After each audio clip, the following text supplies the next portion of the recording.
And my favorite question, like I have a lot of favorite questions, but one of my favorite questions is like, would you go back and change any of it?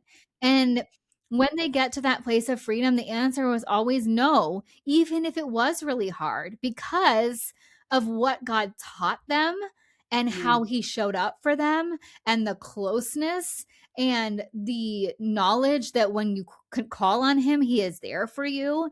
And the yes, reordering of like priorities in your life, like just everything that he does with this journey, it's so different for everybody. it And really is. and so that is my favorite thing ever, is just either encouraging the women that are like, "Oh, I'm never going to get this." I'm like, "Oh no, you are, and it's going to be so good."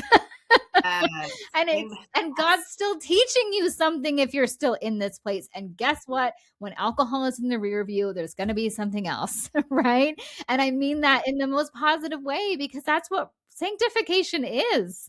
It's just Totally. literally every single day getting up and trying to be more like Jesus and trying to throw off all the things that are weighing us down, whether it's alcohol or anything else.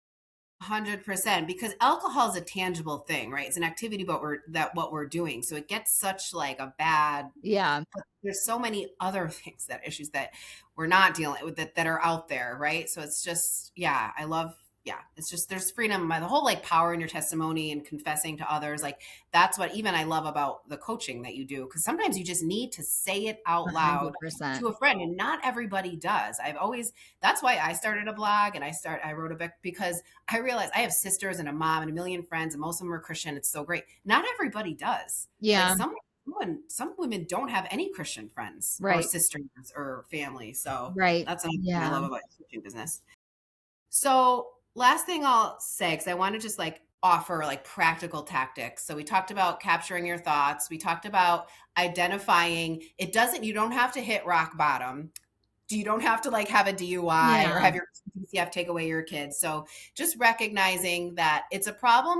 Drinking's a problem when it's robbing you of your abundance, right? So whether it's Yeah. your sleep or your joy or your presentness with your kids, your energy level, like, and I feel like we know it. So it's almost like I don't even want to talk too much about this, because I feel like anyone listening, Yeah. it's, when you're relying, when it's become an idol. So one Yeah. of my questions was going to be, how do you know when drinking's become an idol? How do you know when it's a Yeah. problem? Well, we know. Yeah. And so, but Yeah. back to the practical tactics of how you handle craving a drink. And we don't have to get all into every single one of them, because there's 5, but it was, ask yourself, are you hungry, lonely, or tired, angry? Why? Play the tape forward. Mhm. Silencing the wine witch was one of my favorites. Yeah. Surfing the urge, and then perseverance and strength in Jesus.